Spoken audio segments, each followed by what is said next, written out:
네, 안녕하십니까. 우리가 지난 시간에 상표법 제34조 부등록사유 상표 등록을 받을 수 없는 상표 1항에서 1호부터 22호까지 그리고 사망, 제재조치로서의 부등록사유에 대해서 살펴보았는데요.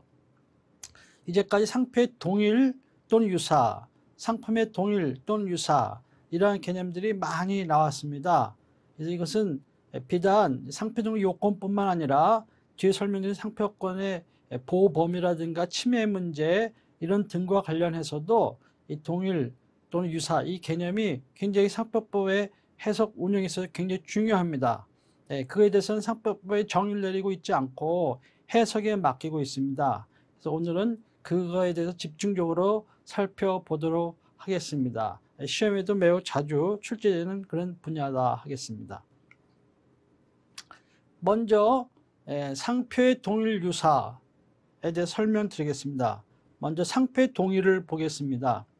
상표의 동일은 이제 물리적 동일하고 실질적 동일 이렇게 나눌 수가 있어요. 그러니까 물리적 동일은 그야말로 이제 똑같은 거죠.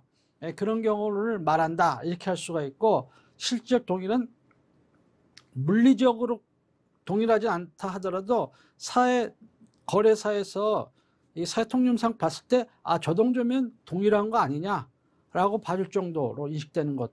그래서 실질적으로 동일한 것, 즉 동일성 있는 상표도 이제 그 실질적인 동일이다 이렇게 이야기하는데, 그러면 상표법에서 규정하고 있는 동일일 때 이것을 물리적 동일이라고 봐야 되느냐 실질적 동일로 봐야 되느냐 하는 것이 문제가 될 수가 있는데요. 조항에 따라서 그 조문을 둔 취지를 비추었을 때 이것은 엄격하게 해석을 해서 물리적 동일로 보는 것이 옳다. 또 어떤 것은 이건 실질적 동일로 보는 것이 옳다. 이렇게 하는데 대부분의 경우에는 다 실질적 동일, 즉 동일성 있는 것으로 이렇게 보는데, 어떤 조항들은 그 입법 취지에 비춰봤을 때 엄격하게 해서 물리적 동일로 이렇게 봐야 된다 하는 것인데요. 그 대부분은 상표 등록 출원인의 이익을 도모해 주기 위해서 오히려 엄격하게 해석하는 것이 출원인의 이익을 도모해 주기 위해서 필요한 경우, 이런 경우가 있습니다. 예를 들면 일상표 일출원 상표법 이제 38조가 규정하고 있는데요. 일상표 일출원은 이제 이중 등록 금지 원칙이에요. 그러니까 똑같은 상표를 똑같은 상품에 두 개나 권리를 갖고 있겠다. 그는 이제 부동산에도 이중 등기 금지자 인정하지 않지 않습니까? 이런 것처럼 마찬가지 개념이 이중 등록 금지의 원칙이에요. 특허도 뭐 더블 패턴팅 이런 거 인정 안 하듯이 마찬가지예요. 더블 레지스트레이션 인정 안 하겠다는 이런 이야기인데, 이런 경우에 어떤 사람이 대문자로 예를 들어서 대문자로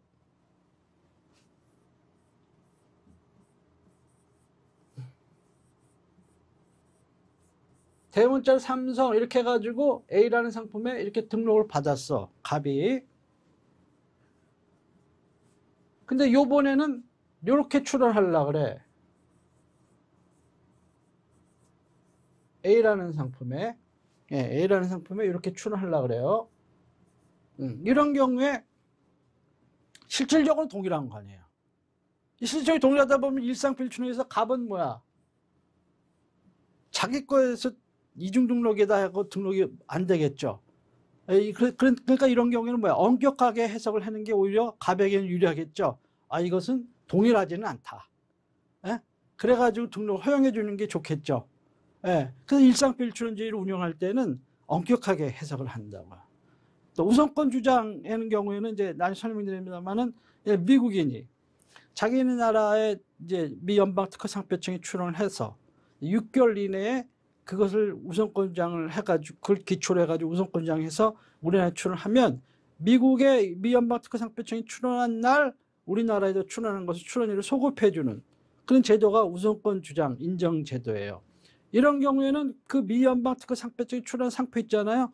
그거랑 똑같은 거를 내야 돼. 미국에는 이렇게 내고 우선권 주장하면서 이렇게 내고 이러면은 안 돼요. 똑같은 걸 내야 된다. 이런 얘기입니다. 그 다음에 요지 변경 인정 여부인데, 상표도 이렇게 조금 상표가 대개는 상품이 문제가 돼서 그 거절이 나오는 경우가 있어가지고 그걸 보정을 하는데 요지 변경이냐 아니냐 이런 경우가 많이 문제가 되는데, 간혹은 이제 상표가 그렇게 되는 경우가 있을 수 있어요. 이런 경우에 요지 변경이냐 아니냐 이런 걸 따질 때도 이게 이제 엄격하게 해석하는 것이 좋으냐 아니냐 이런 여러 가지 문제가 있습니다.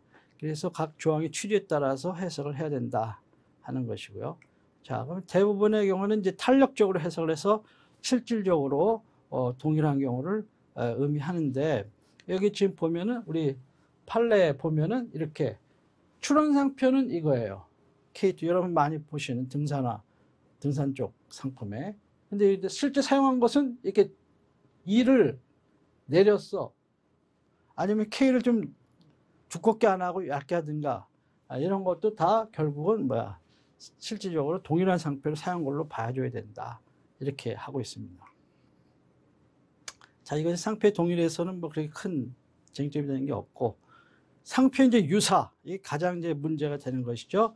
여기 이제 밑줄 쳐 있는 부분들은 객관식이든 주관식이든 다 이렇게 출제가 됐던 그런 문항들입니다. 잘 보셔야 돼요. 첫째, 이제 양상표가 유사는 어떻게 판단했어요? 외관, 칭호, 관념. 오늘날은 칭호를 대신에 호칭이라 쓴다 그랬죠? 외관, 호칭, 관념. 이것을 객관적, 이격적, 전체적으로 관찰해. 전체적, 객관적, 이격적으로 관찰해가지고 이제 뭐야, 출처 혼동을 가져올 염려가 있는지 없는지 이걸 가지고 따진다 그랬잖아요. 그래서 양상표가 외관, 호칭, 관념 중 어느 한 가지 이상의 점에서 유사하여 가지고 이제 그 상품 출처에 오운동을 일으킬 우려가 있다. 이러면 유사라고 이렇게 보는 겁니다. 그러니까 판단 요소는 외관, 호칭, 관념이에요. 그리고 관찰 방법, 판단 방법은 전체적, 객관적, 이격적이에요. 관찰 방법은. 그래가지고 궁극적으로는 뭐야? 오인 혼동을 이야기할 우려가 있느냐? likelihood of confusion 예요. 그런 것이. 그러니까 궁극적으로는 뭐야? 오인 혼동 가능성이 있는지 이거예요. 그러니까 유사, 외관이 유사하냐, 칭호가 유사하냐, 관념이 유사하냐 이게 목적이 아니야. 그거는 하나의 이제 혼동을 일으킬 염려가 있는지를 판단하는 과정 속에서 하나의 지나가는 과정이에요. 예. 그 때문에 외관 유사니까는 유사 이렇게 하면 안 돼. 외관 유사애들은 뭐 혼동 없으면, 가능성 없으면 뭐야, 유사라고 보면 안 돼. 상표법에서는. 알았죠? 그래서 궁극적으로는 여기 이것이다 하는 것입니다. 자, 그 다음에 이제 유사 여부 판단인데, 이것은 아까 말씀드린 것처럼 외관, 호칭, 관념을 전체적, 객관적, 이격적으로 관찰해가지고 오인 운동을 일으킬 우려가 있는지 판단해야 한다 하는 거예요. 그래서 이 판례는 외우셔야 돼. 법조문처럼 외우셔야 돼. 에? 외우셔야 되고 실제 답안에서도 뭐야, 이렇게 쓸 수 있어야 돼. 그 다음에 이 두 판례도 붙여서 외우셔야 돼. 요거요. 많은 상표 사건에서 대원 판례 보면 이 문장을 계속 집어넣어. 특허원도 마찬가지고 심판원도 마찬가지고. 그렇기 때문에 뭐야, 실무자가 될 변리사 여러분들은 이걸 다 알아놓으셔야 돼.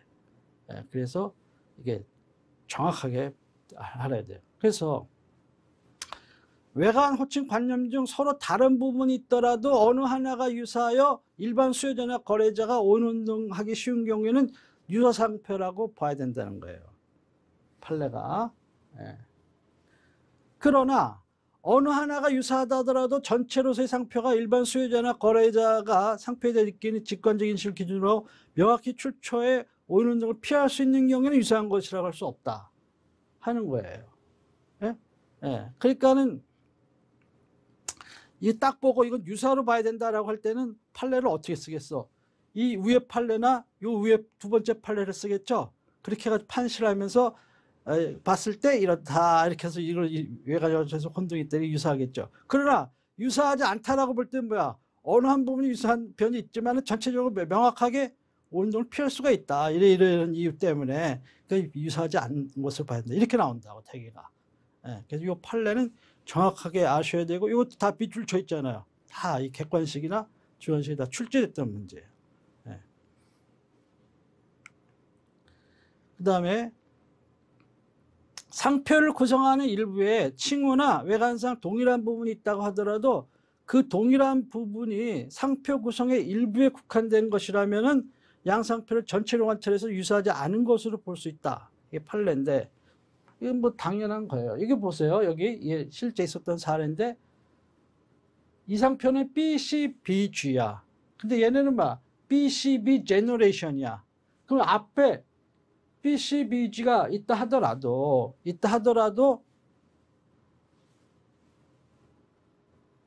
BCBG가 있다 하더라도 뭐예요?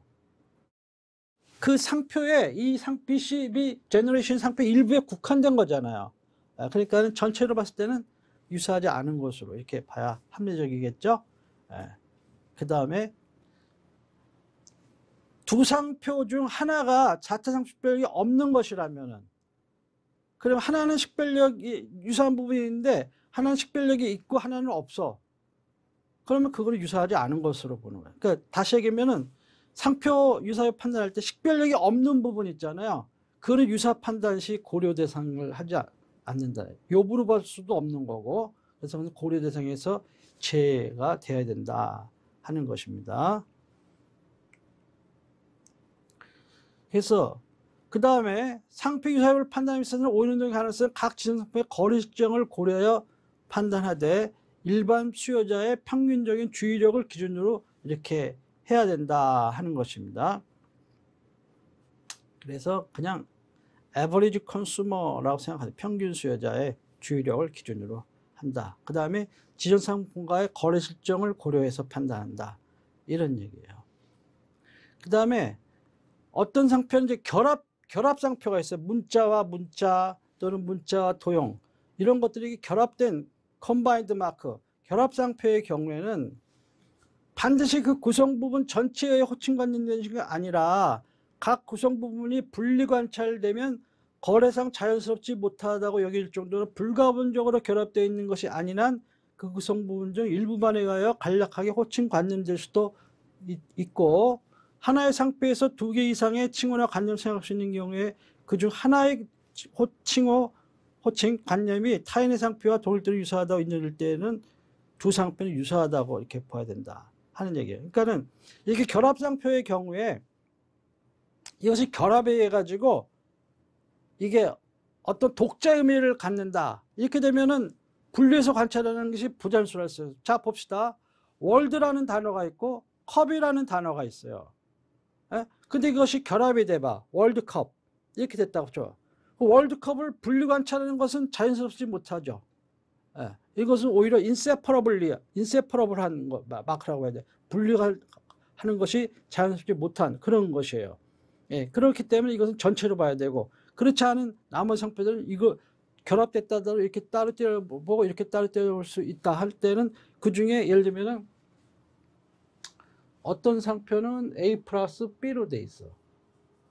또 B에 대비되는 상표는 A 플러스 C로 돼 있어. 그러면은 근데 이것이 분리 관찰이 가능하다고 쳐봐.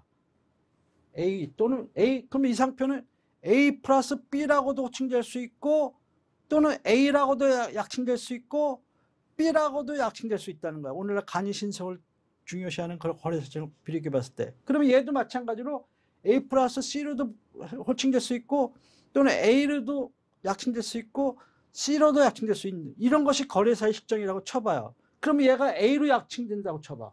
얘도 A로 약칭된다고 쳐봐. 그러면 뭐야? 그렇게 A로 서로가 약칭이 됐을 때는 혼동이 있을 수 있잖아요. 그런 경우에 이 두 상표는 유사한 걸로 봐야 된다는 거예요. 이렇게 분리 관찰이 가능한 그런 상표들이라면은. 근데 월드컵처럼 뭐야? 월드컵 딱 되면 뭐 월드컵으로 나눌 수가 없잖아. 그렇게 되면 완전히 다른 상표가 돼버리잖아요. 그런 경우는 전체를 관찰하면 A 플러스 C가 되는 거죠. 그런 것들은 또 다른 거지. 이런 식으로 이제 봐야 된다 하는 그런 것입니다. 이건 나중에 사례 또 나오니까. 근데 지금 말씀드린 판례 중에 요 문장하고 요 문장은 연결해서 이것도 잘 외워놓으셔야 돼요. 쓸 수 있어야 돼요. 결합상표의 유사효 판단 나올 때 이 문장이 딱 나와야 돼. 아셨죠? 그 다음에 상표 유사효 판단할 때는 각 상표에 따라 개별적으로 판단해야 돼. 저쪽 위에서는 유사한 것으로 안 봤는데 왜 여기선 유사한 거로 봅니까? 뭐 이런 식으로 따지는 거.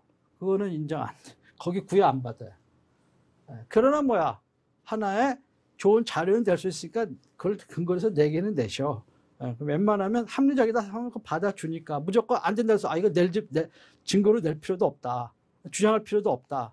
이렇게 미리 그냥 포기하시고 그러지 마시고 내면은 이제 심사관이나 심판관이나 법관이 알아서 이렇게 보고 합리적이다 하면은 받아주는 거고 봤을 때 이건 아니다 할 때는 안 받아주는 거니까 지레짐작을 하시면 안 돼요. 그 다음에 외국 판결 유사한 걸로 봤다든가 뭐 아니다라든가 이런 식으로 외국 판결이 확정되었다. 그럼 거기에 또 그걸 구속받느냐 바인딩 되느냐 아니라 그랬죠. 그거는 예. 그렇지만 이것도 뭐 있으면 내면 좋다는 거야. 내면 예? 예. 예를 들면 어떤 상표가 제가 하는 게 있는데 중국에서는 우리나라에서는 식별 이거는 중국 차례는 거야. 예? 그래갖고 뭐 식별이 없으니까 뭐 다르고 해서 이 상표 다르다 이렇게 봐야 되는데 중국에서는 뭐야? 식별력이 있는 걸로 보는 거예요. 근데 우리나라는 잘 알려지지도 않은 단어야.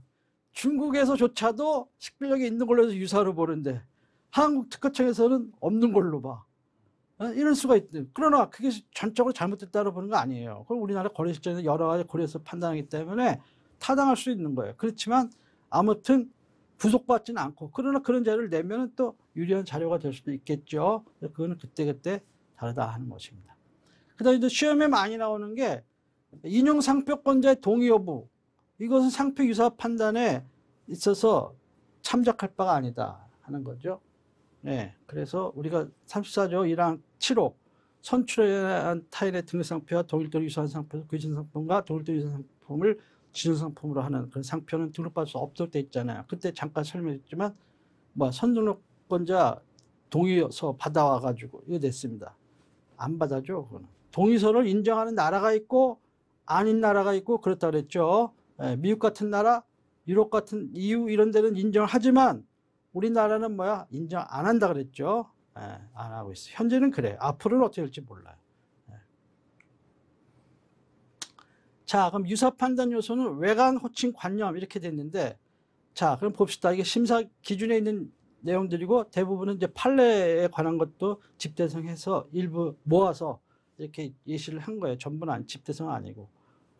그래서 이제 그 집대성 거의 집대성 한 거는 제 책에 쫙 두껍게 돼 있잖아요.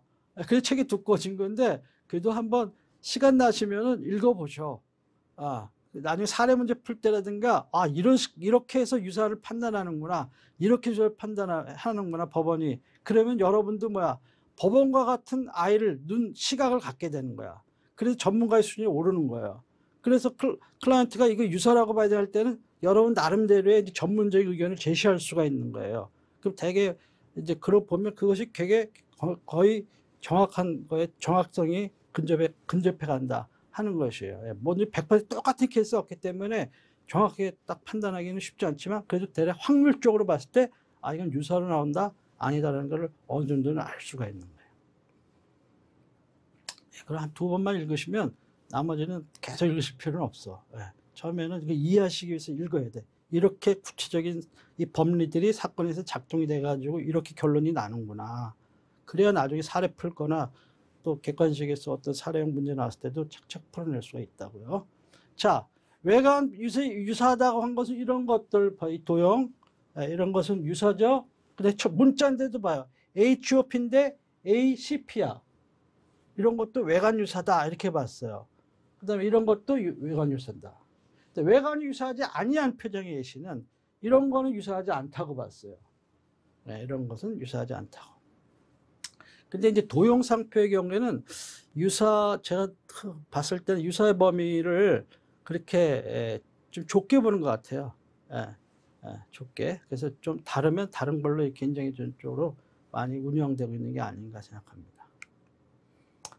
그래서 도형 상표들의 경우에는 그러면 어떻게 외관이 중요하잖아요. 도형 상표. 그럴 때는 그 지배적인 인상, 이 동일 또는 유사하냐 이런 걸 가지고 이제 많이 판단해서 그 혼동이 있겠느냐 없겠느냐 이런 것을 가지고 이제 따진다 하는 것입니다. 그 다음에 이제 호칭인데 호칭은 다시 이제 문자 상표를 봅시다. 문자 상표에 있어서는 호칭 유사의 여부가 가장 중요한 요소가 된다. 이것 다 밑줄 친 건 다 시험에 나왔던 거예요. 왜 그러냐면 오늘날 텔레마케팅 있잖아요. 이런 것 등등으로 인해 가지고 오늘날의 문자에서는 이렇게 호칭에 의해서 많이 거래가 되어 이러기 때문에 호칭이 유사변화가 가장 중요한 요소가 된다는 것이고, 호칭이 유사한지 따질 때는 두음법칙이나 자음변화 현상도 고려를 해가지고 그런 것은 뭐 예를 들면 이서방 이랬다고 쳐봐. 처갓집 이서방 식당 있잖아요. 근데 리서방 이랬다고 쳐봐. 그렇죠? 유사야 아니야. 일대 이제 두음법칙이나 자음변화 이런 것들을 고려를 했을 때 이건 유사로 봐야 된다. 이렇게 할 수가 있다는 거죠. 그 다음에 이제 그 여러 음절이 있는 단어, 음절수라는 건 이제 예를 들면 뭐 음절수가 굉장히 긴 게 있어요. 보통 뭐 2음절, 3음절, 4음절 상표가 대부분이지만 뭐 7음절 막 이렇게 아주 긴 것도 있단 말이야. 그러면은 소비자들이 언뜻 보면 그 상표를 보고 뭐예요? 앞부분을 되게 이게 주목하거든. 앞부분을, 어두 부분, 앞부분을. 그러니까 앞부분이 강하게 발음되고 인식되는지 이런 것을 고려해가지고 어두 부분의 호칭을 중점적으로 고려해서 판단한다 하는 것입니다. 그 다음에 외국어로 된 거. 외국어로 된 거는 이제 우리나라 사람들은 외국어로 로마자로 됐다면 되게 어떻게 돼? 영어식으로 발음하려고 하는 경향이 있죠. 그런 것을 따른다 하는 게 판례예요. 그렇지만 어떤 분야에 있어서는 약품류라든가 뭐 화장품류 이런 것은 거기서는 이제 독일어식이라든가 불어식 이런 것도 많이 사용되고 있거든요. 랑콤 이렇게 하듯이, 샤넬 하듯이, 뭐 차넬 이러지는 않잖아. 샤넬 보고. 그래서 이런 거 불어식 발음도 고려해가지고 이제 통용되는 경우에는 그런 것도 고려를 한다 하는 것입니다. 그다음에 상표권자 국적에 의해서 이게 좌우되는 건 아니에요. 그렇지만은 상표권자가 뭐 프랑스 회사니까 이거 불어식으로 읽지를 누가 영어식으로 이렇게 읽느냐? 그 소비자들이 뭐 그런 거 따지나 그냥 자기 편한 대로 읽는 거지 자연스럽게.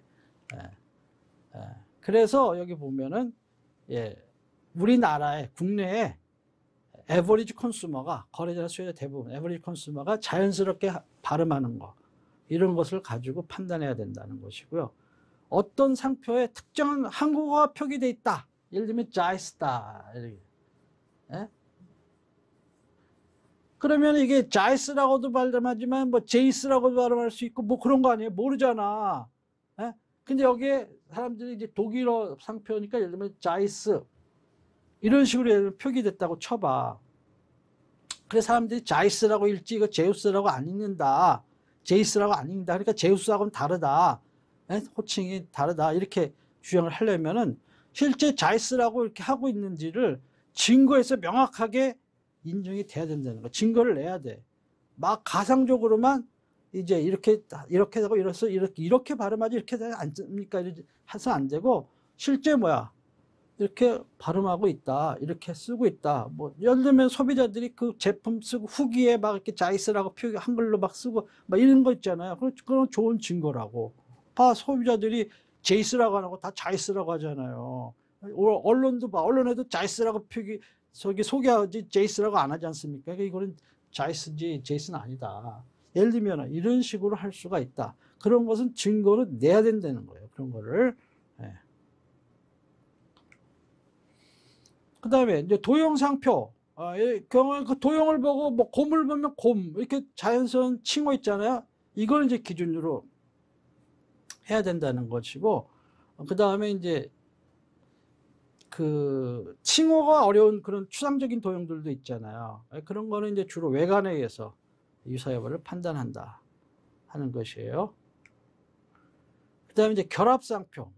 문자와 문자, 뭐 도형과 문자 이런 등이 이렇게 된 경우에는 우선 월드컵처럼 이것이 1년 불가분적으로 결합됐느냐 하는 경우에 inseparably combined 됐느냐 1년 불가분적으로 결합되느냐 이럴 때는 전체 관찰로 가야지. 월드컵으로. 월드와 컵으로 또 쪼개서 관찰해서는 안 되고 그 전체부터 발생하는 칭호를 통해서 유사여부를 판단을 해야 되고요.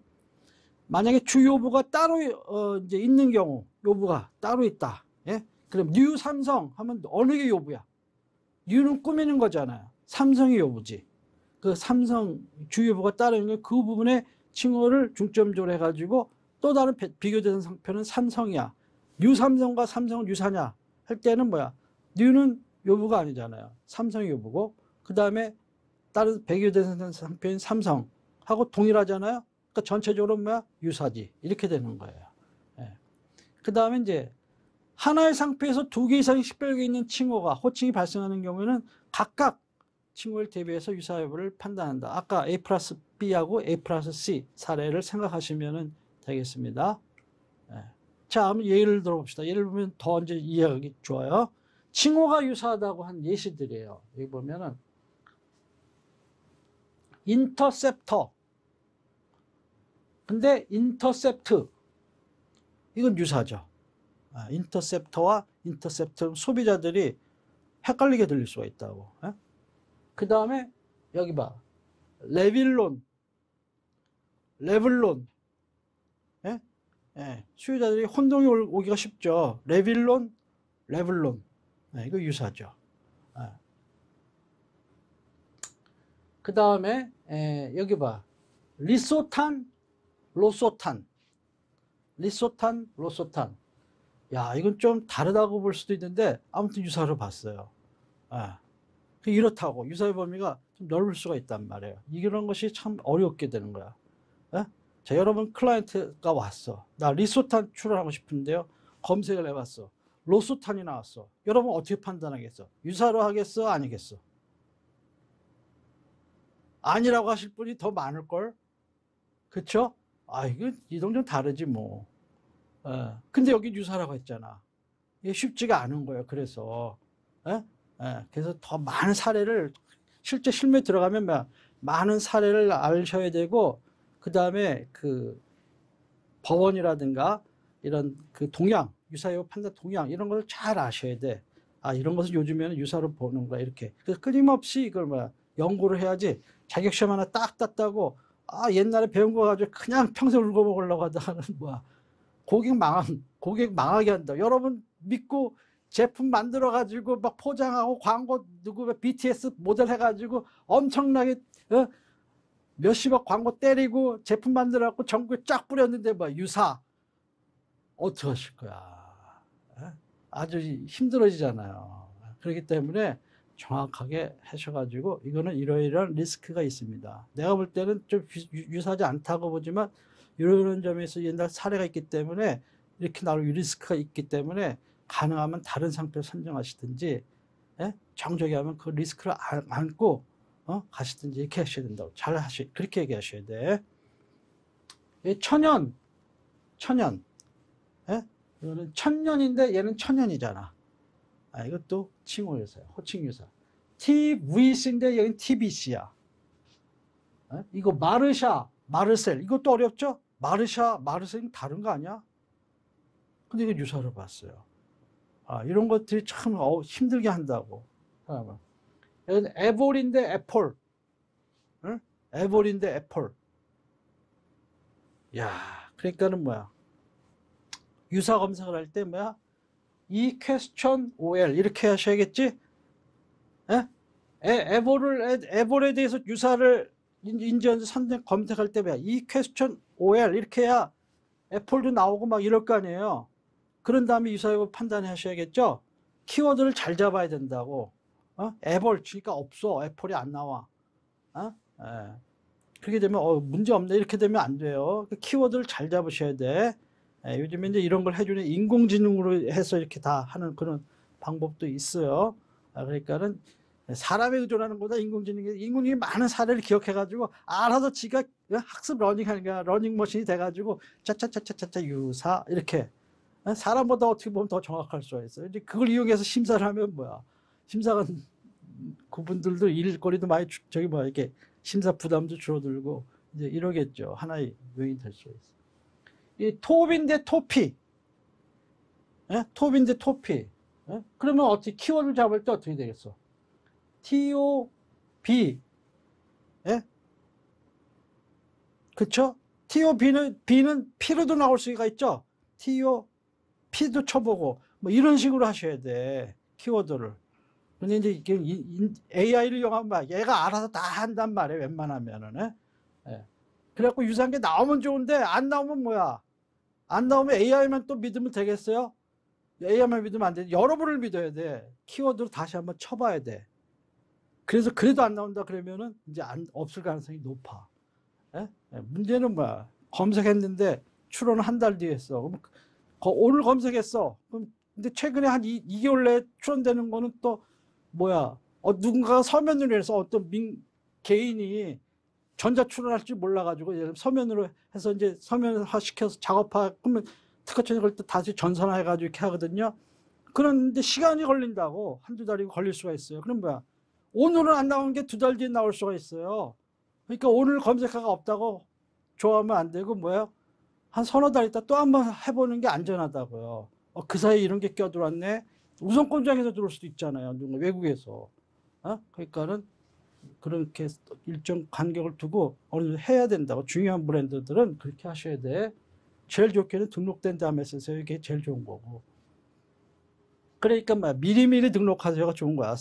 대기업들은 미리미리 등록하잖아, 상표를. 그때 가서 그런데도 또 그때 또 이름 마음에 기존에 등록된 거 마음에 안 든다고 또 만들어서 또 출하는 경우도 많이 있지만 아무튼 미리미리 상표 선정하는 이유가 그런 게 있는 거예요. 또 단일, 단오일 이런 것도요.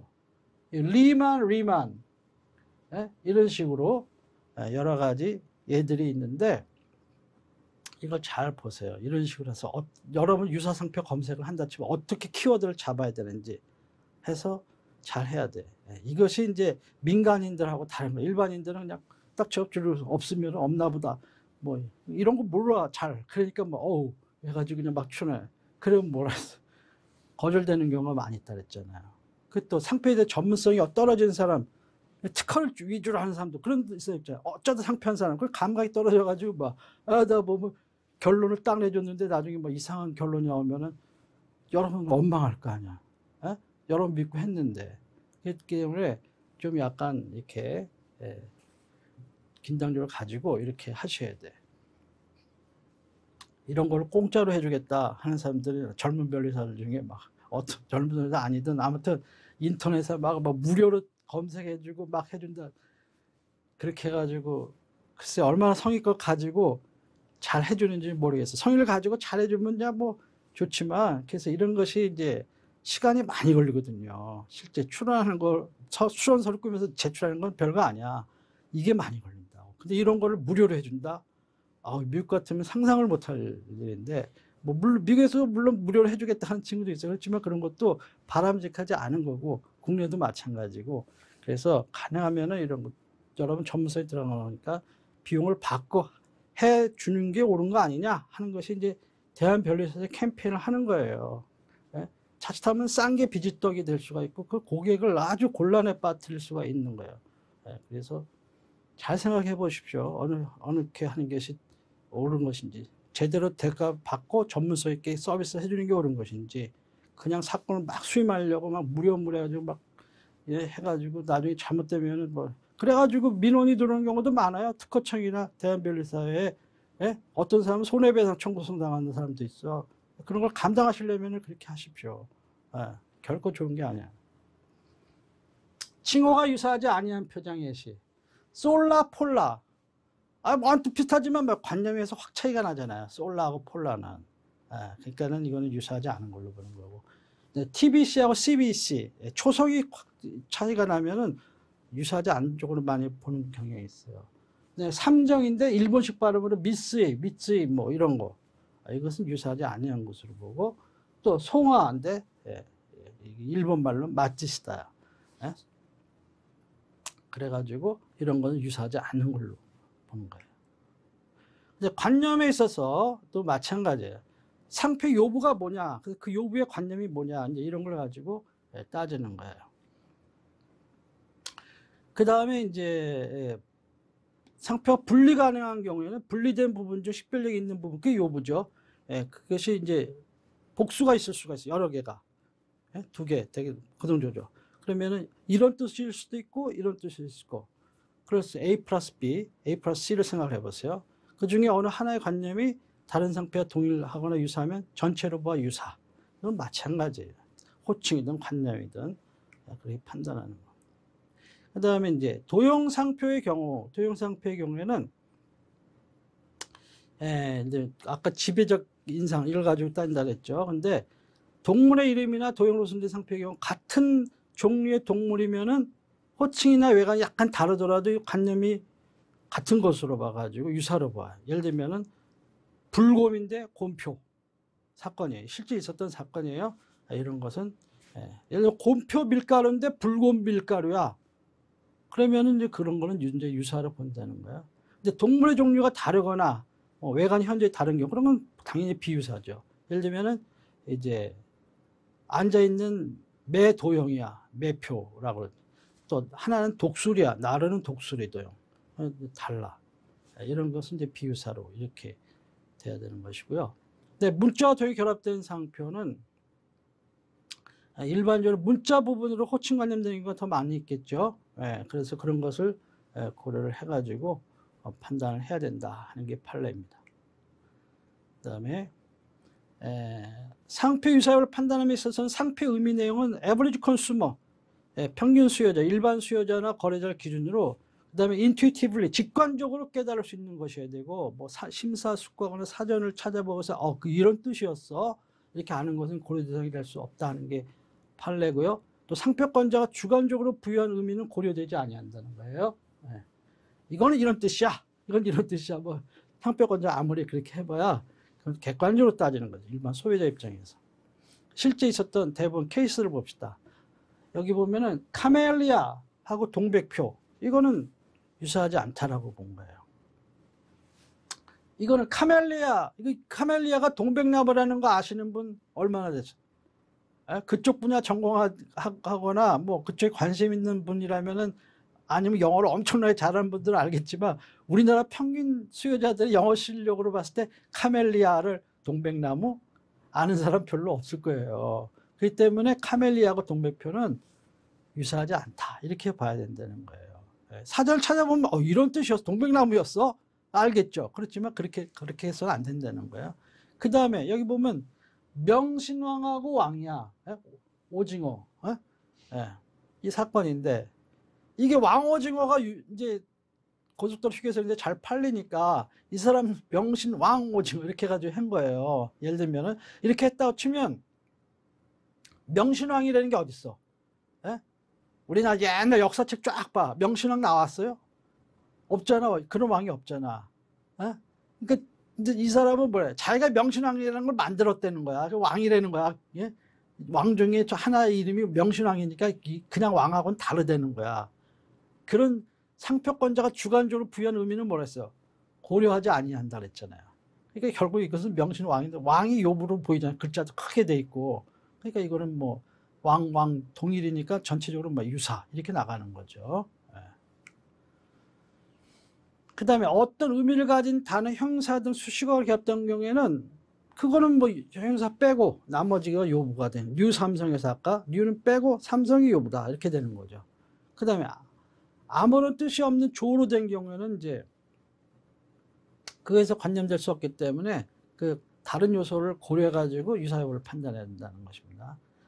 그러니까 조상표는 관념에 있어서 대비가 되겠어요? 무슨 뜻인지도 없는데 그러니까 관념은 대비할 바가 못 되고 이렇게 나온다고 판시가. 조상표임으로 관념은 서로 대비할 바가 못 되고 이렇게 나온다고. 그러니까 외관 칭호 중에 하나 따져가지고 유사하면 유사 이렇게 나오는 거예요. 자, 죄송합니다. 관념이 유사 표장의 예시는 임금, 왕, 킹 이런 상호간에는 유사다 이렇게 본 거예요. 그 다음에 평화, 피스 이런 거, 호치케스 알리죠? 피스 이런 거, 평화, 호치케스. 그 다음에 빅터, 빅토리, 또 골든 스파이크인데 골든 스퍼 이런 거 조금 어려운데 이런 것도 유사라고 이제 봤어요. 근데 조개편대 쉘 마크 있죠? 석유에 그런 거. 또 대한제분의 곰하고 이 곰표하고 이 도형이 문자 보면 대한제분이 이 도형에서 이거 곰표라고도 인식될 수가 있죠. 이렇게 분리관찰이 가능하다는 거야. 꼭 이걸 가지고 사람들이 대한제분이 썼다고 모든 수요자들이 다 대한제분으로만 이것을 호칭할 거라고 볼 수는 없는 거예요. 보고 대한제분이라고 호칭하는 분도 있겠지만 곰표라고도 호칭할 수 있는 거예요. 도형을 보고도. 그때는 곰표로 될 경우에는 비교된 상품이 곰표하고 동일이니까 전체적으로는 뭐 유사 이렇게 나가는 거예요. 그 다음에 이제 관념이 유사하지 아니한 표정의 경우에는 실존관념과 상상관념은 유사하지 않은 걸로 봐요. 말이야, 말표, 말. 근데 용마야, 말에 뭐야, 용과 같은 날개가 달려 있어. 상상동물 아니야. 그러니까 이런 것은 다른 걸로 이렇게 보는 거예요. 그 다음에 이제 션샤인인데 일광이야. 원래는 이렇게 우리나라에 어떤 그 영어가 있고 그것을 번역한 한글이 있다 할 때는 대개는 웬만하면 유사하지 않은 쪽으로 이렇게 보는 경향이에요. 여기 지금 보면 평화, 피스 이런 건 예외라고. 임금, 킹 이런 건 너무 쉬운 영어잖아. 딱 보면 딱 알잖아. 근데 그렇지 않은 것은 그렇죠. 그렇지만 영어의 보급 수준에 따라서 달라지기 때문에 이제 점점 달라질 수가 있죠. 옛날에 윙하고 날개. 그러면 옛날 같으면은 유사하지 않다고 보는데 요즘 같으면 어떻게 했어요? 요즘 젊은 사람들 영어 잘하니까 윙이 날개지 뭐야 이렇게 되는 거죠. 그러면 이제 평화 피스 케이스랑 비슷하게 돌아가는 거예요. 유사로 봐야 된다. 그때 거래사의 실정에 따라 달라질 수가 있다 하는 거예요. 여기도 환히 핀 장미인데 화이트 로즈 같은 장미지만 유사하지 않은 걸로 이렇게 본 거예요. 그 다음에 유사 여부 판단을 위한 관찰 방법은 이제 전체적 관찰이 원칙이에요. 전체적 관찰을 기본으로 하는 것이 원칙이고, 전체적 관찰을 통해서 외관층, 호칭, 관념 중 어느 하나가 유사의 출처의 오운동이 일어나면은 원칙적으로 유사 이렇게 본다고 했죠. 다만 전체에서 명확하게 출처의 오운동을 피할 수 없는 경우에는 예외적으로 유사하지 않다 이렇게 봐야 된다. 이것은 아까 처음에 유사 여부 판단을 할 때 설명드린 내용입니다. 그 다음에 전체적 관찰이 원칙이지만 때는 상표의 일정한 구성 부분이 독립하여 자타 상표 출처 표시 기능을 수행하는 경우, 즉 요부가 되는 경우, 그런 경우에는 그 같은 부분을 요부로 추출해 가지고 그 외관 호칭 관념을 대비해서 판단해야 된다 하는 것입니다. 그러니까 전체 관찰하는 방법으로서 분리 관찰과 요부 관찰 따라다닌다 그랬죠. 객관적 관찰이에요. 그러니까 상표 자체 구성을 놓고 판단하는 거야. 이걸 뭐 부정하게 사용할 의사가 있었는지 뭐 이런 거 주관적인 사정 이런 건 고려하면 안 돼요. 그 따질 때는 그 다음에 사용 형태는 어떻게 사용되느냐 하는 그런 것은 감안해 가지고 판단할 수가 있다 하는 것이고, 또 객관적 관찰이니까 뭐야, 평균 수요자를 기준으로 관찰을 해야 돼요. 다음에는 이격적 관찰인데요. 이것은 이제 때와 장소를 달리해 가지고 상표의 유사 여부를 대비해 서로 이렇게 비교해서 판단해야 된다는 것이고, 대비적 관찰에 대응되는 개념입니다. 그래서 상표 유사 여부 판단할 때는 대비적 관찰에서 안 되고 이격적 관찰을 해야 된다. 왜냐하면 소비자들의 구매 패턴을 보세요. 우리가 상품을 이제 이렇게 오늘 샀다가 또 한 달 뒤쯤 가가지고 또 몇 개월 뒤쯤 가서 또 똑같은 상품 구매하고 이렇게, 근데 맨날 똑같은 데만 가는 사람도 있겠지만은 오늘은 스타필드 갔다가 뭐 내일은 롯데마트 갔다가 뭐 막 이럴 수가 있잖아요. 그러니까 시간과 장소를 달리해 가지고 상품을 구매를 하게 되지 않습니까? 이럴 때 내가 한 달 전에 산 그 상품이 이런 거인데 막 괜찮았어. 딱 봤을 때 이거야? 바로 해가지고 했을 때 혼동이 올 수가 있느냐 없냐 이걸 가지고 이제 따져야 된다 하는 것이 이격적 관찰입니다. 그래서 두 개 상표를 직접 놓고 대비할 때는 구성 요소가 다른 점이 있다고 하더라도 때와 장소를 달리해서 관찰할 때는 경험칙상 서로 출처에 오운동이 일어나는 경우, 이때는 유사로 봐야 된다 하는 것이 판례예요. 지난번에 설명처럼 실제 있었던 제 경험된 사건인데 오리틀 파카 사건이에요. 상표권자는 이렇게 해가지고 오리가 이렇게 날아가, 도형인데 여기도 이렇게 세 마리가 앉아 있어. 근데 침해 상품은 이렇게 돼가지고 이렇게 날아가. 오리가. 여기 네 마리 앉아, 세 마리 앉는데 여기는 한 네 마리째 앉아 있어. 이걸 가지고 검사가 뭐라 그래. 딱 자기 앞에 이제 증거물품이 오는 거죠. 권리 제품, 침해 제품. 딱 보니까. 다르지 않느냐. 왜냐면 얘는 오리가 우상향 방향으로 나가고 밑에 3마리인데 얘는 좌상향으로 나가고 4마리 타는 거 아니냐. 그렇게 해서 안 된다는 거죠. 대비같이 해가지고요. 예, 그렇게 아니고 시간과 장소 달리했을 때 혼동이 있느냐 없느냐 이렇게 하는 것이고요. 특히 이제 외관, 특히 외관의 유사를 판단할 때 더 중요하다. 이런 것처럼 외관 여부 판단할 때 이격적 관찰이 더 중요하다 하는 겁니다. 자, 그 다음에 이제 전체 관찰의 결론을 유도하기 위한 하나의 방법으로서 요부 관찰, 전체 관찰의 결론을 유도하기 위한 하나의 수단으로서 이제 요부 관찰이 필요하다 하는 것이 판례죠. 요부가 뭐냐? 일정 부분이 특히 수요자의 주의를 끌기 쉬운 부분, 그 부분이 바로 이제 요부예요. 그런 부분이 어디냐 보고 그 요부를 추출해가지고 요부와 요부가 동일도로 유사하냐 하는 걸 가지고 따지는데 실제 대부분 있었던 사례를 봅시다. 여기 보면은 이제 펠로백스라는 상표예요. 얘는 펠로야. 근데 지정 상품은 백신이야. 고양이과 동물용 백신이에요. 근데 백신 분야에 있어서 백스는 이제 판시 이후에는 관용 표장이라는 거예요. 예? 백신에 있어서. 그러니까 백스는 뭐야? 그 분야에 있어서 이제 수의과 의사분들은 딱 보면 아, 백스는 백신인가 보다 이렇게 아신다는 거지. 그러면 나머지는 뭐야? 여기서 펠로잖아. 요부가 펠로. 그럼 얘도 펠로잖아요. 그러면 전체적으로 칭호나 등이 이렇게 뭐야? 동일 또는 극히 유사잖아. 그 양상표는 유사. 이렇게 나오는 거예요. 이렇게 해야 된다 하는 것입니다. 특히 간이 신속을 위주로 하는 거래 실정에서 그 구성 부분 일부만에 의해 간략하게 호칭 관련되는 것이 오늘날의 거래 실정이기 때문에 그런 걸 고려해서 요부 관찰이 그것이 요부가 될 수 있냐 아니냐를 따져가지고 판단해야 된다 하는 것이고요. 또 요부인지 아닌지는 요부가 되려면 뭐야? 식별력이 있는 부분이어야 돼. 식별력이 없는 부분은 요부가 될 수가 없는 거죠. 예. 그다음에 그래서 식별력이 없거나 미약한 부분은 그 부분이 다른 문자 등과 결합되어 있는 경우라도 전체가 일련 불가음적으로 결합되어 있지 아닌 한 마찬가지로 본다 하는 거예요. 판례예요. 실제 있었던 판례를 봅시다. University of Cambridge 하고 Cambridge Members 이거예요. 의류. 그러면 캠브리지 멤버스는 다 아시죠? 우리나라 회사가 양복 이런 데 의류에 있잖아요. 근데 캠브리지 대학도 뭐야? 라이센스 사업에서 의류에 대학에 유니버시티 캠브리지 해가지고 티셔츠 같은 거 팔 수도 있는 거라고. 유니버시티 캠브리지 이런 것이 문제가 된 경우에 있어서 캠브리지는 뭐예요? 현지한 지명이잖아. 에? 현지한 지명은 식별력이 없는 거잖아요. 상표 33조이랑 4호에 해가지고. 그러니까 식별력이 없는 부분은 요부가 될 수 없다 그랬죠?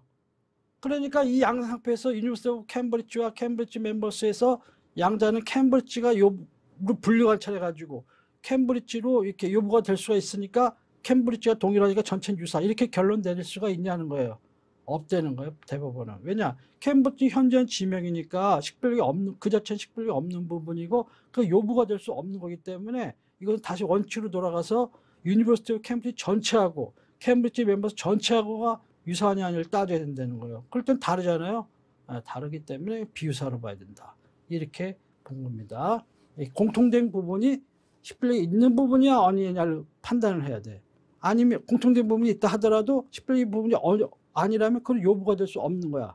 그러면 이제 그거 제외하고 나머지 뭐 유니버시티하고 멤버스 아니야. 전체적으로 돌아갔을 때는 다르다 이렇게 보는 거죠. 그러면 상표의 어떤 구분이 식별력이 없거나 미약한지 이런 것은 그 구성 부분이 지니고 있는 관령, 지정성의 관계, 거래 실정 이런 것을 감안해서 객관적으로 판단해야 한다 하는 것이고요. 판례고. 그 다음에 이때 상표 의미 내용은 일반 수요자나 거래자를 기준으로 하며 에버리지 컨슈머를 기준으로 해가지고 직관적으로 깨달을 수 있는 것이에요. 심사숙고하거나 사전을 찾아보거나 이것은 안 된다. 이건 아까 설명드린 그런 내용이고요. 그 다음에 사회통념상 자타상표 식별력을 인정하기 곤란하거나 공익사고로 보아 특정인을 금시키는 것이 적당하지 않다고 인정되는 경우, 즉 식별력이 없는 경우를 얘기하는 거죠. 이런 경우에는 요부가 해당된다고 볼 수 없다 하는 것이 판례다 하는 그런 것입니다. 이 밑줄 친 거는 다 객관식이든 이런 데서 나왔던 문제예요. 주관식이든.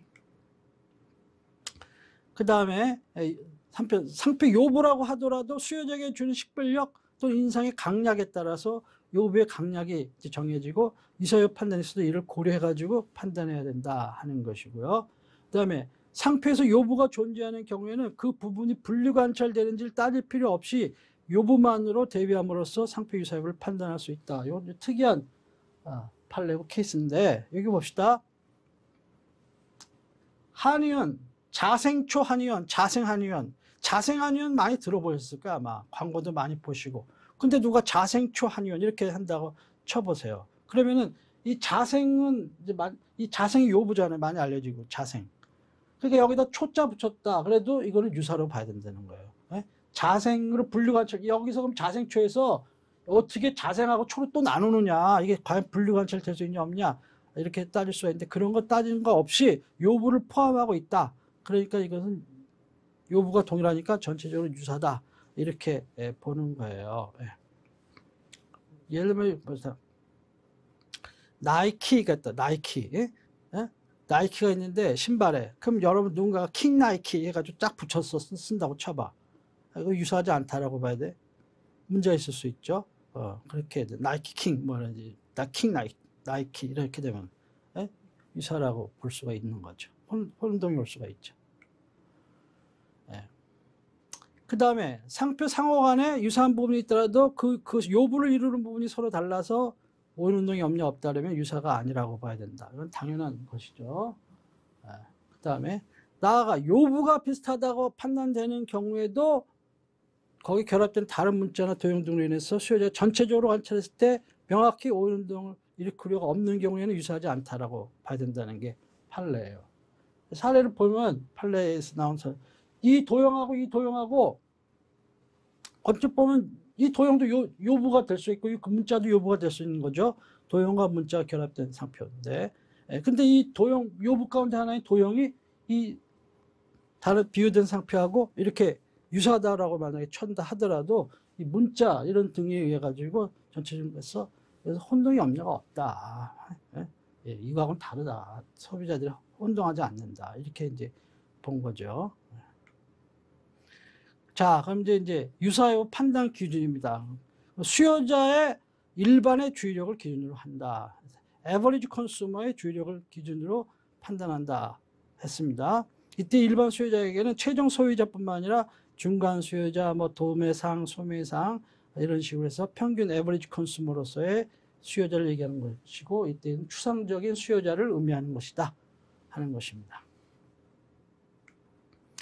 그 다음에 두 번째는 상품 출처에 오인운동의 우려가 있는지를 결국 궁극적인 목적은 그거라 그랬잖아요. 그런 가능성, likelihood of confusion이 있느냐 없냐를 가지고 따져야 된다는 거죠. 그래서 이때는 일반적 출처의 혼동이 추상적 일반적으로 오인운동을 일으킬 우려가 있는지 이런 거를 따져야 된다 하는 것이 이제 심사 기준이고 이제까지 대부분 판례도 이렇게 쭉 해왔습니다. 근데 예외적으로 최근에는 어떤 구체적인 경우에 주지저명 상표의 경우 이런 등등등 이런 경우에 있어서는 과연 구체적으로 그런 혼동이 있는지 이런 것도 고려를 해가지고 만약 구체적으로 오인운동이 없다 그러면은 일반 출처 혼동이 있는 것처럼 보인다 하더라도 구체적으로 혼동의 가능성이 없기 때문에 비유사로 봐야 된다.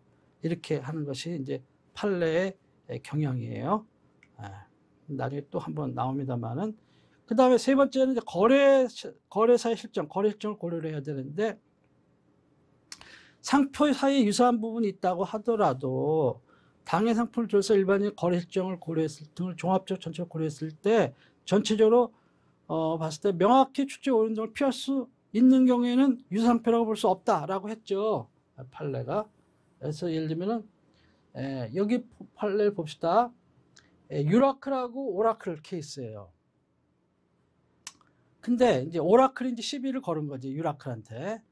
그랬는데 여기 보면은 문제되는 상품은 기업용 소프트웨어 내지 솔루션 제공업이야.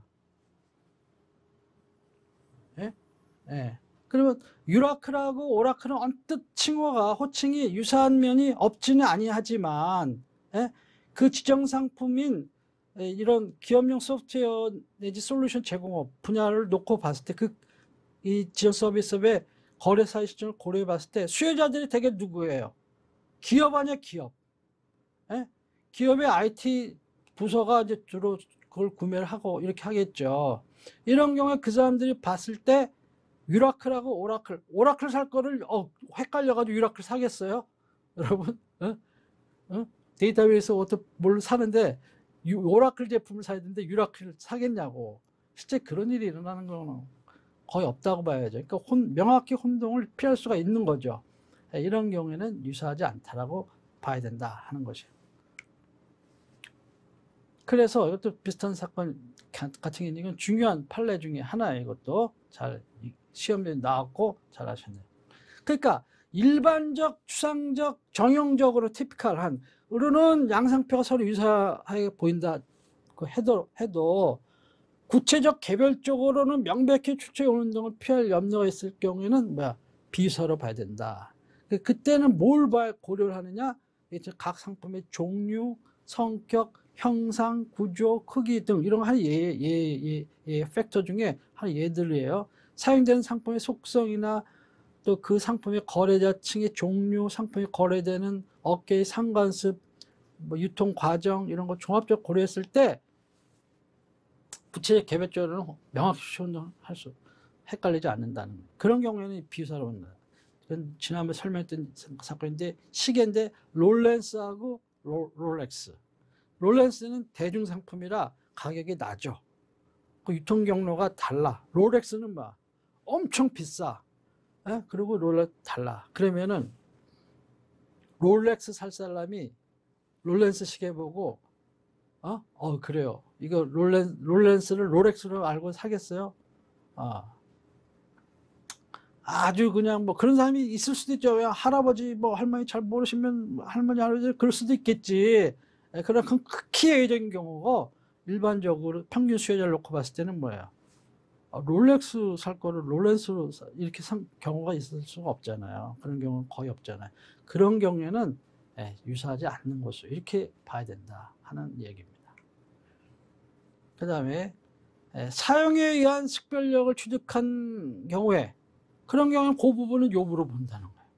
대신에 어떤 상품에 대해서 그 사용한 상품에 대해서만 요부로 본다는 거야. 그렇지 않은 상품에 대해서 요부로 보서는 안 되죠. 그렇게 돼야 된다는 얘기고. 그 다음에 그래서 사용에 식별 취득한 상표는 실제로 사용한 상표 그 자체에 하나는 것이고요. 그 다음에 동일성 인정되는 상표가 장기간 사용됐을 경우는 위 식별력 취득에 도움이 되는 요소로 볼 수가 있어요. 대표적인 사건이 경남대학교 사건하고 수피어리어 사건이에요. 경남대학교라는 게 식별력이 원래 없는 건데 막 사용해가지고 경남대학교 모르는 사람은 어디 있어? 다 알지. 어느 정도는 다 알죠.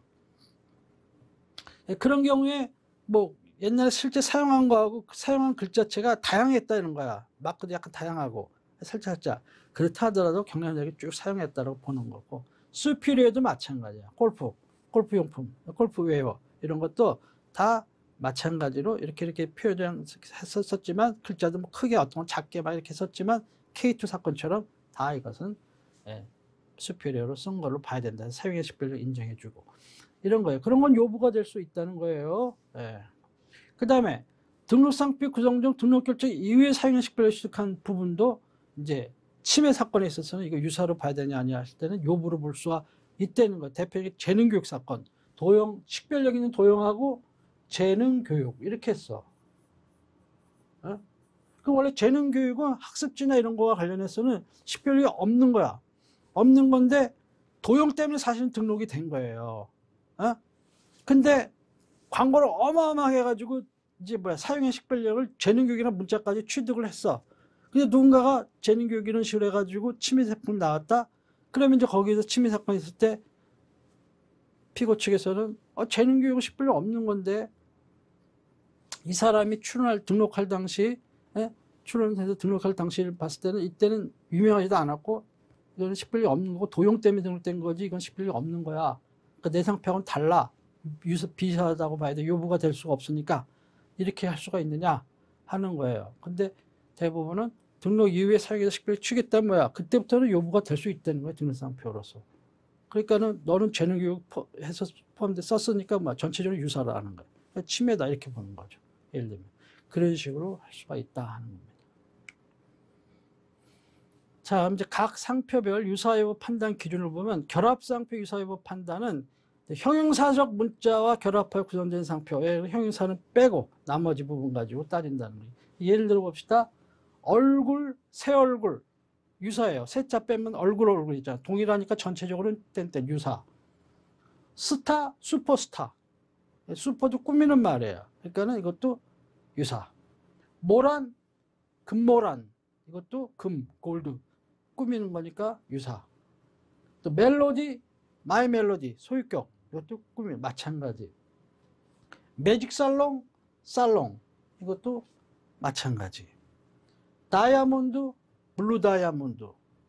마찬가지. 블루 꾸미는 거니까. 이렇게 해서 유사로 본다 하는 거 심사기록에 다 있는 그 판례들을 반영한 겁니다.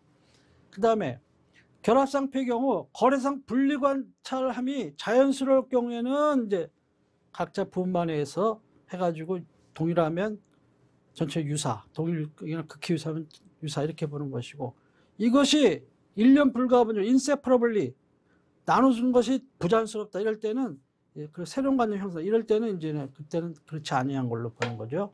그래서 이게 두 개의 어구로 결합됐는데 유사하다고 본 거는 볼칸 다메오 이렇게 됐는데 상표는 볼칸.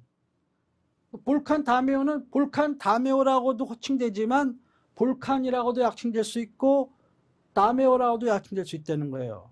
그런데 선행상표에 볼칸이 있거나 또는 다메오가 있다. 이렇게 되면 뭐야? 볼칸으로 약칭될 때는 이 볼칸하고 같잖아. 그러니까 전체는 유사. 또 다메오로 약칭될 때는 이 다메오랑 같잖아. 그럼 전체로 유사. 이렇게 따진다는 거예요. 예, 그러니까 A 플러스 B라는 상표가 결합된 상표가 왔을 때는 검색을 할 때 뭐야?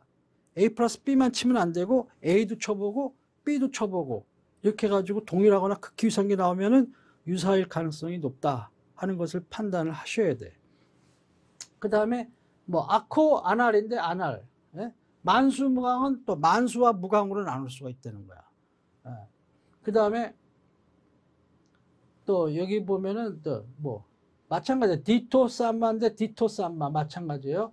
코스모 윈드인데 코스모, 뭐 코티 어워드인데 코티 화장품이죠. 아식스 타이건인데 타이건 이런 식으로.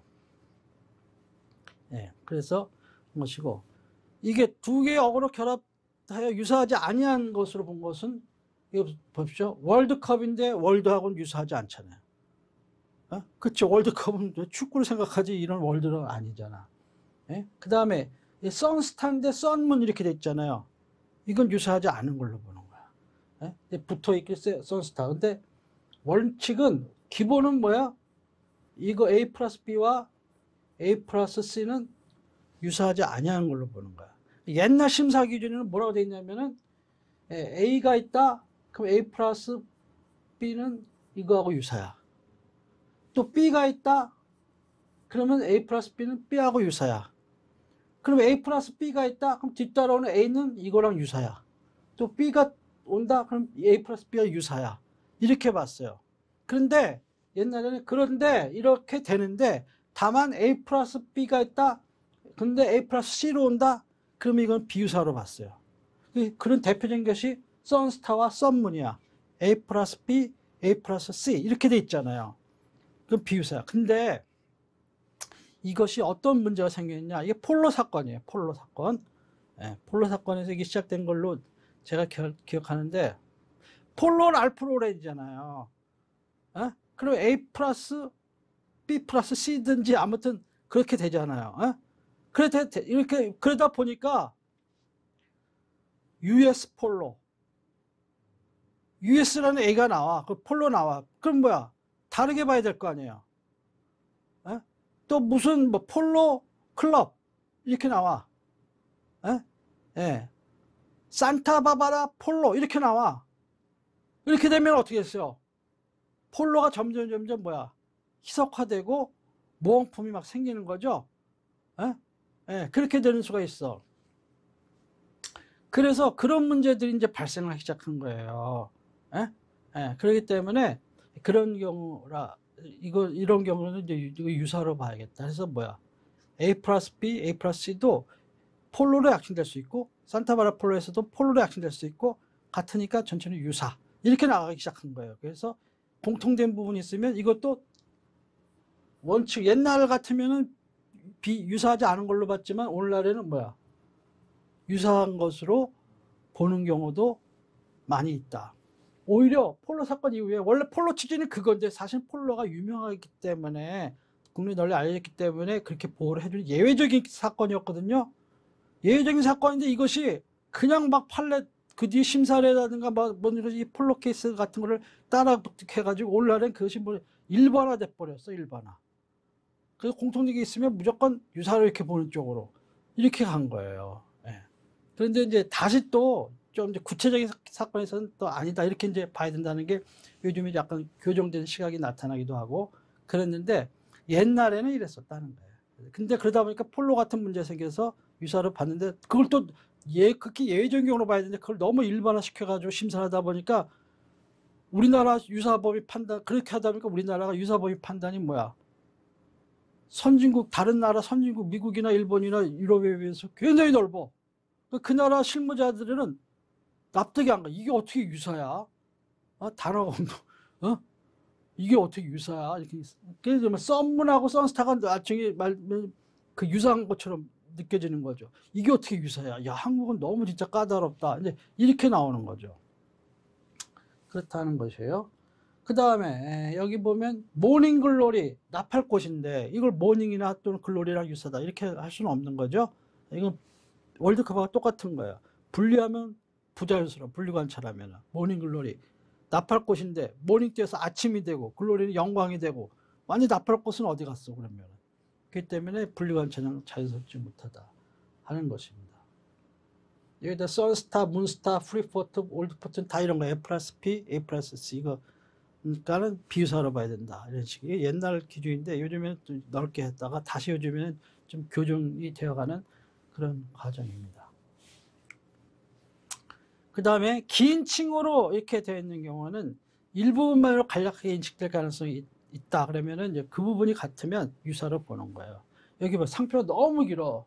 크리스텐섬 블루 스카이 크리스텐섬이야. 너무 길어. 그러면 사람들이 크리스텐섬 블루 스카이하고 크리스텐섬하고는 유사로 보는 거야. 그쵸? 크리스텐섬? 그 아니야. 내가 알고 또 다른 거는 크리스텐섬 블루 스카이인데 뭐 이렇게까지 기억하냐. 약칭해서 크리스텐섬 이런 식으로 할 수가 있다는 거죠. 이게 유사로 본다는 거고 마찬가지야. 체리 브라썸 보이인데 체리 브라썸 이거 유사야. 보이자가 붙었다 하더라도 사람들은 체리 브라썸 이렇게 약칭할 수도 있다는 거예요. 앞부분을 보고 뒷부분까지 그렇게 주목을 주지 않는 수도 있다는 거죠. 그 다음에 지정상품과의 관계에 있어서 관용 문자와 다른 문자가 결합해 구성된 것은 관용은 뭐야? 요부가 아니잖아. 그거 제끼고 동일하냐 유사냐 따져가지고 하는 건데 여기 봐요. 킹 텍스인데 킹이야. 직물이야. 텍스는 직물하고는 관용이잖아요. 그러면은 킹 같잖아요. 전체적으로는 유사지. 이렇게 나가는 거예요. 견직물에서 란 봐요. 에이스 란인데 에이스야. 란은 뭐야? 론 이런 것은 견직물과 관련해서 관용이잖아요. 요부는 뭐야? 에이스잖아. 에이스하고 에이스는 동일이잖아요. 전체적으로 유사. 이렇게 나간다 하는 겁니다. 상호 상표의 경우에는 이제 상호의 일부분으로서 통상 사용되는 뭐 주식회사 뭐 가로 열고 주 가로 닫고 뭐 상사 회사 컴퍼니 리미티드 뭐 사 조합 협동조 이런 문제점 이런 거는 제끼고 나머지 부분이 유사하냐 아니냐 가지고 따진다 하는 것입니다. 그다음에 지리적 명칭과 업종이 결합된 상호 상표 이때는 업종이 다르면은 원칙적으로 유사하지 아니하는 것입니다. 잘 기억하셔야 돼요.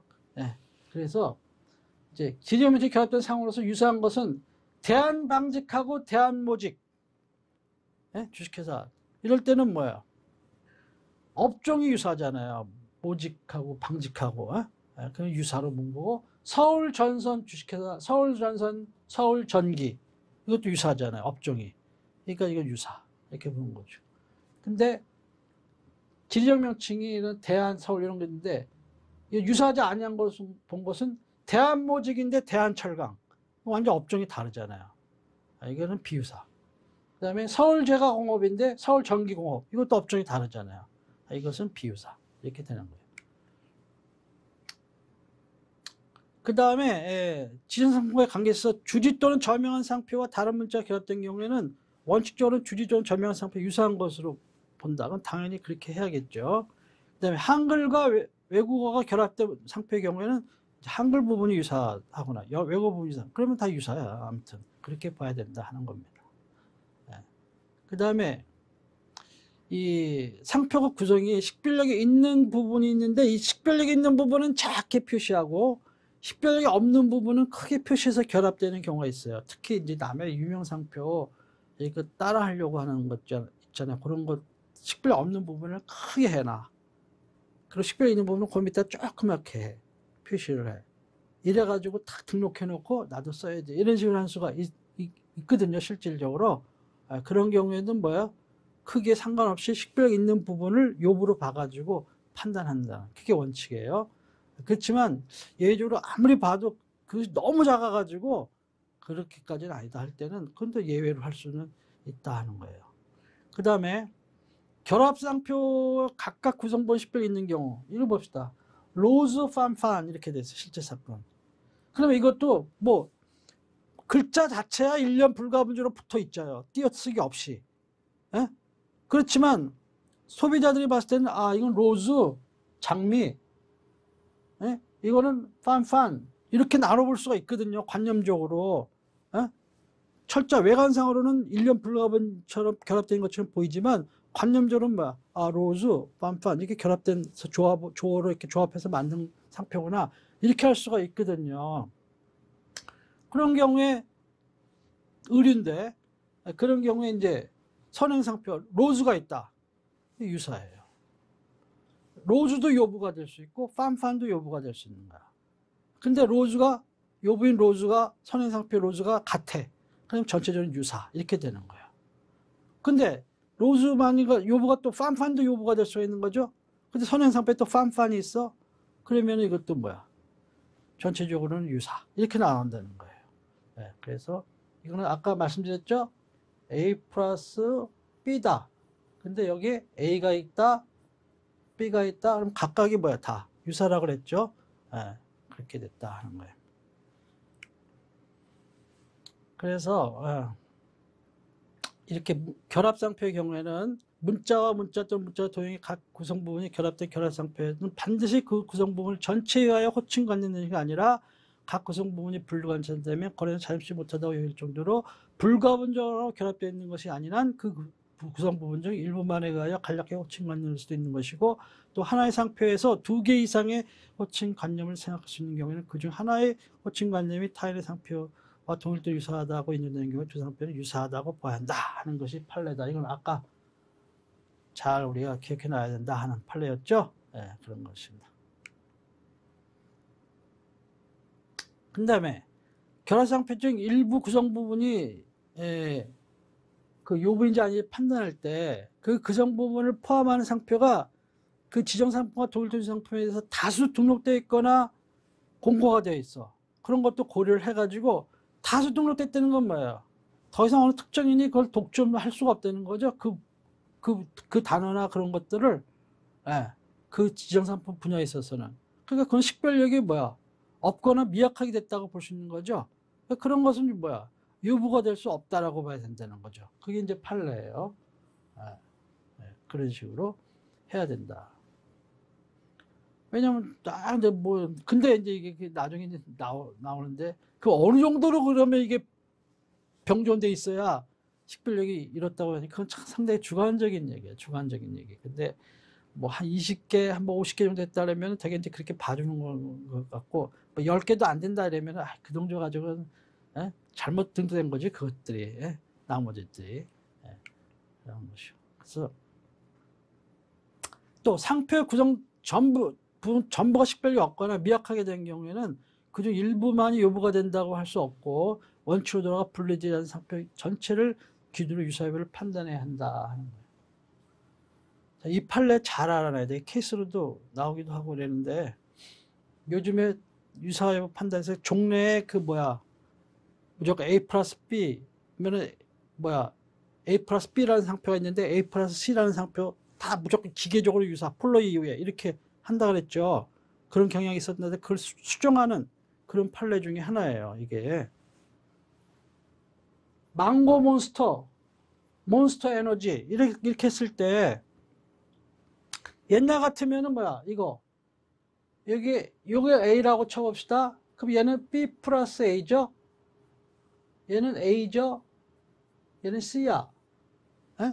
그러면은 뭐야 A자가 공통 들어갔기 때문에 뭐야 유사다 이렇게 봐야 되는 거죠. 폴로 사건 이후에 경향으로 봤을 때는 이렇게 봐야 된다고. 예. 근데 판례는 이제는 그렇게 봐서는 안 된다는 거야. 왜냐?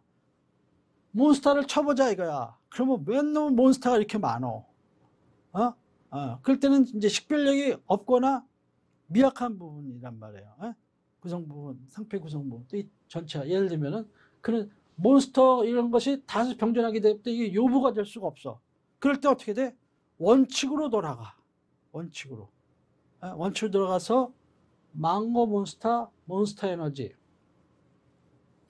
봤을 때는 비유사하다는 거야.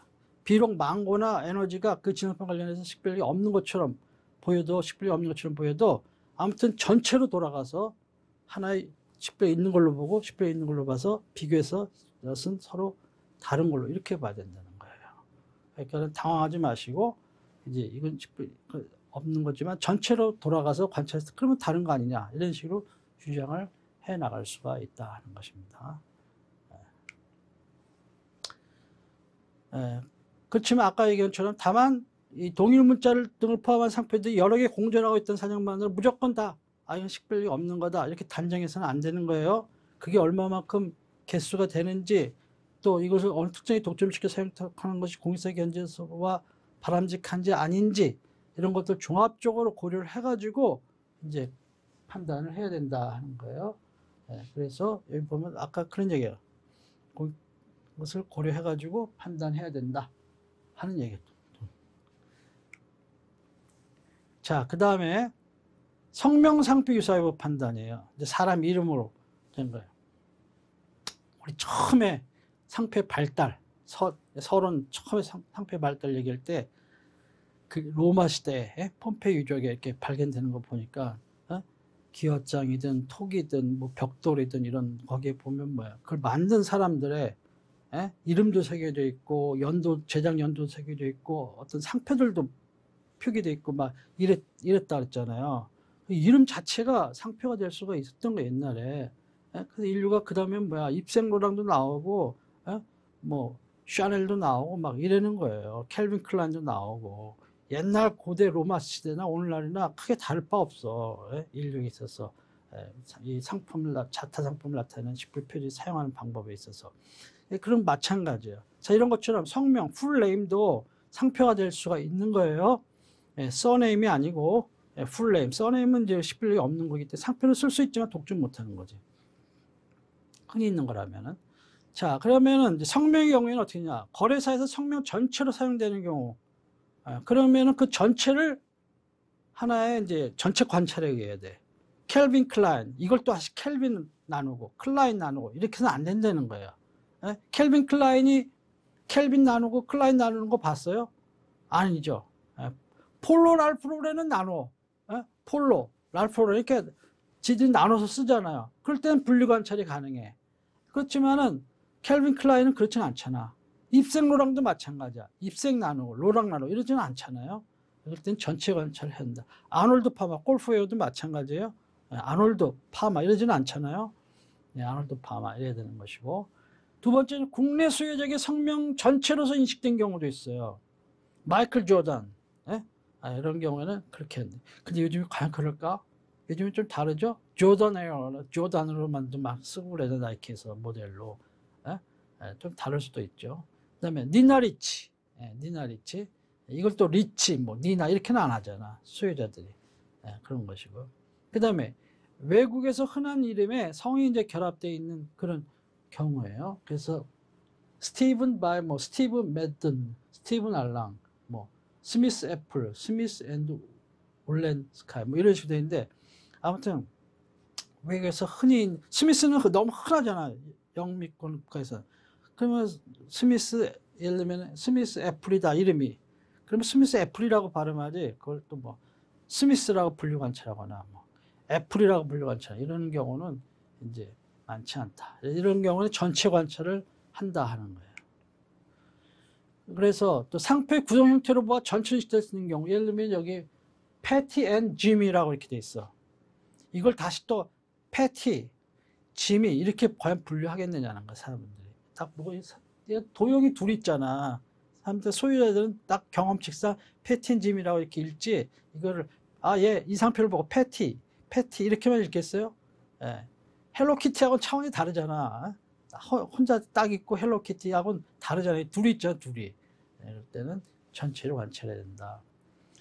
그 다음에 외국인의 성과 이름을 합쳐서 구성된 상표의 경우 보통의 주력을 가진 국내 일반 소유자 거주자들이 그 상표를 보고 느끼는 직관적인 인식을 기준으로 판단해야 한다. 거래 상황에서. 그것은 당연한 이야기가 되겠습니다. 그래서 이 성명 상표의 경우죠. 일반 문자 상표의 결합 상표의 경우와 마찬가지예요. 그것이 분리 관찰될 수 있다면 각 부분을 요구로 봐야 되고, 분리 관찰한 것이 거래에서 자연스럽지 못할 정도로 1년 불가분적으로 이렇게 결합되어 있다 그러면은 그때는 이제 전체적인 관찰을 해야 되고 이래야 돼요. 그래서 이제 거래소 제공도 고려하고 이렇게 해야 되는데, 실제 있었던 대법원 판례를 봅시다. 알프레도 베르사체야. 예? 그런데 베르사체랑 유사야. 알프레도 베르사체는 사람들이 요부를 베르사체로 이렇게 볼 수가 있다는 거예요. 이게 같은 집안으로 알고 있어, 내가 볼 때는. 지아니 베르사체가 있고 알프레도 베르사체가 있고, 그런데 아무튼 여기가 오리지널인데, 여기가 아마 알프레도 베르사체가 어떤 상속 문제인지 뭔지 지들끼리 싸워가지고 뉴욕에서도 싸우고 뭐 우리나라에서 싸우고 전 세계적으로 아무튼 글로벌 브랜드 워가 붙어버린 거야. 근데 당연히 우리에게 알려져 있는 것은 지아니 베르사체니까 이쪽이 유리한 판결을 많이 받았죠. 이런 것처럼 했을 때 여러분 베르사체 그러면은 베르사체를 알지, 뭐 알프레도 베르사체를 알아? 소유자들이 알프레도 베르사체는 알프레도 베르사체 항상 이렇게 읽어요? 아니잖아요. 베르사체라고 약칭, 거기 내가 알고 있는 저 베르사체 그거 아니야? 그 사람이 성이 지안인지는 몰랐어. 그 베르사체 아니야?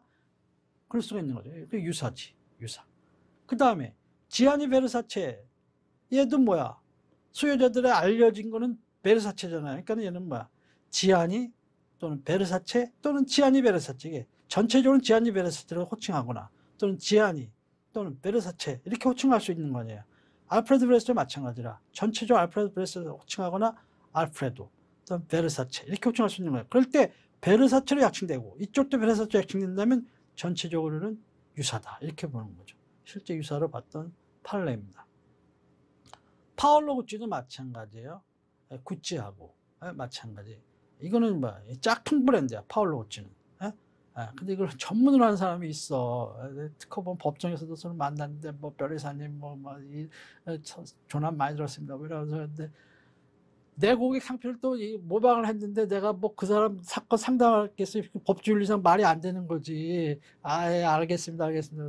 물론 당연히 내가 뭐 운이 좋아서 이겼는데 실력이 좋아서 이겼는데 아무튼 당연히 이겼는데 이 사건을 했다는 거 아니고 또 비슷한 사건이 있었어요. 아무튼 이런 경우에 파울로 붙이 봐요.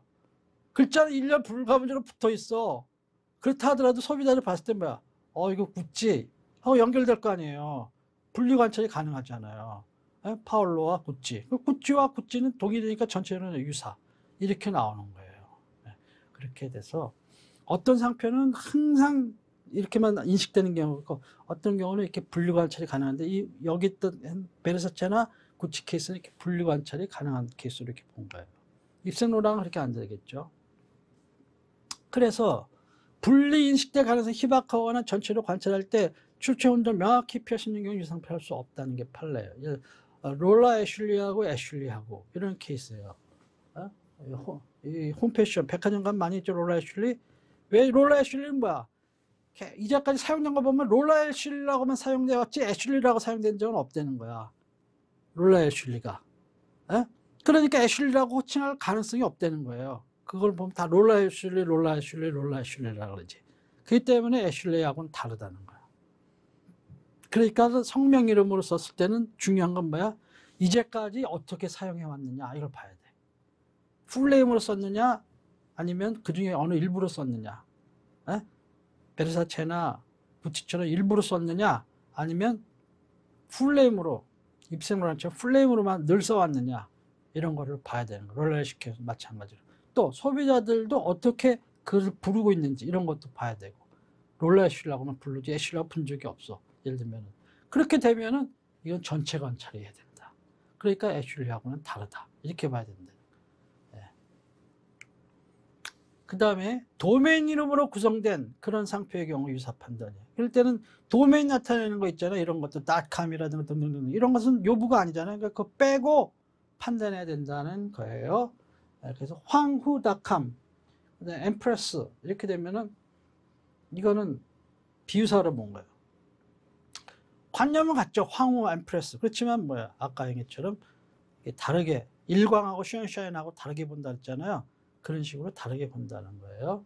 그 다음에 이거는 세티즌.com인데 시티즌이야. .com 빼면 뭐야 세티즌이고 얘는 시티즌이고 칭호 유사죠. 유사. 이렇게 본 거다 하는 것입니다. 그 다음에 이제까지 상표 유사 쭉 봤고, 비전형 상표의 non-typical mark, 유사의 판단인데, 이거는 그렇게 중요한 건 아니지만, 잠깐 관심을 갖고, 그냥 한두 번 읽어보시면 되겠어요. 입체상표 유사여부 판단은, 원칙적으로 입체상표 간에만 유사여부를 판단합니다. 원칙적으로. 거기에 또 무슨 도형이나 문자가 부과됐다. 북이 됐다 그러면 그것을 그것으로 인해 가지고 북이 된 문자나 도형에 의해서 출처형이 발생할 수 있는지 이런 걸 고려를 해 가지고 판단한다 하는 것입니다. 근데 입체상표는 보는 방향에 따라 인식되는 외관이 다른 특수성이 있어요. 그렇죠? 이렇게 정면에 봤을 때하고 측면에서 봤을 때하고 다를 수 있잖아요. 이런 거 고려해서 판단해야 한다 하는 것입니다. 그래서 그냥 이것은 그런 개념으로 이렇게 아까 쭉 읽어보시면 그런 내용이에요. 별거 아니에요. 색채 상표. 이것은 색채 상표는 상표법 색채 상표는 건 뭐야? 색채 또는 색채 결합만으로 된 상표를 색채 상표로 했죠. 일반 코끼리 도형에다가 무슨 회색을 칠했다. 그건 색채 상표라고 안 하고 일반 상표라고 한다 그랬죠. 그러니까 여기 색채 상표는 그 색채 또는 색채 결합만으로 된 상표. 이건 특성상 칭호가 있을 수가 없죠. 호칭이. 그렇기 때문에 외관이나 관념 이런 것을 중심으로 해가지고 판단한다 하는 겁니다. 홀로그램, 홀로그램 상표도 보는 방향에 따라서 외관이 다를 수가 있어요. 그래가지고 마찬가지 그런 식으로 하면 되고, 동작 상표의 경우에는 동작의 이미지가 변하는 특수성이 있기 때문에 그것도 고려해가지고 판단해야 된다는 겁니다. 동작 상표의 경우는 결국은 자세, 그 자세가 유사하냐 아니냐 이런 것으로 판단을 하는 거예요. 그래서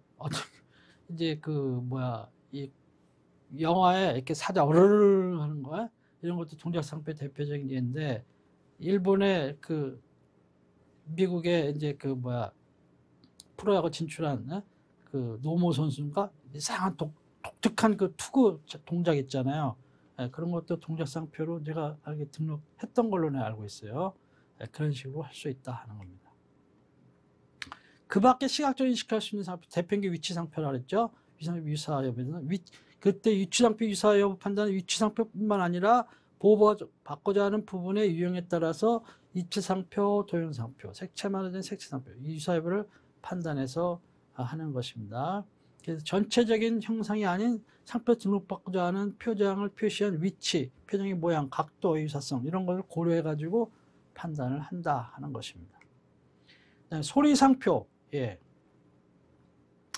소리 상표는 원칙 소리 상표 상호 간의 상표의 시각적 표현을 기준으로 유사 여부를 비교해서 판단한다. 이것은 객관식에도 나왔던 문제예요.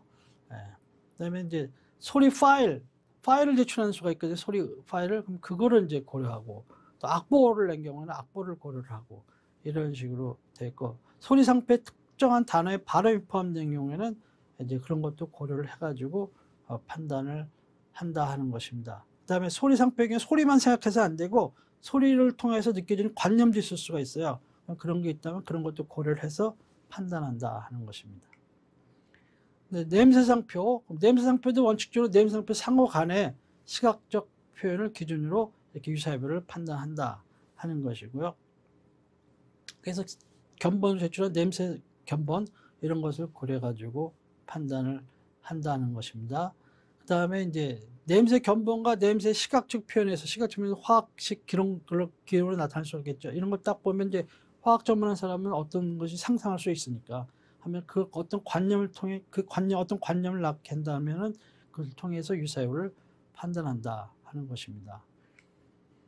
그 다음에 이제 실제 이제 많은 사례들이 제 그 교재에 있는데 뭐 그건 한두 번 제가 읽어보라고 하셨죠. 그러면 실무 능력이라든가 실제 사례풀이 능력이 배양된다 하는 것이고, 그렇지만 계속 갖고 읽으실 필요는 없어요. 그거는 처음에 이해할 때 하는 것이고, 이제 그러면 감각이 딱 이제 여러 체득이 되기 때문에 그냥 또 본문 위주로 이렇게 주로 공부를 하시면 돼요.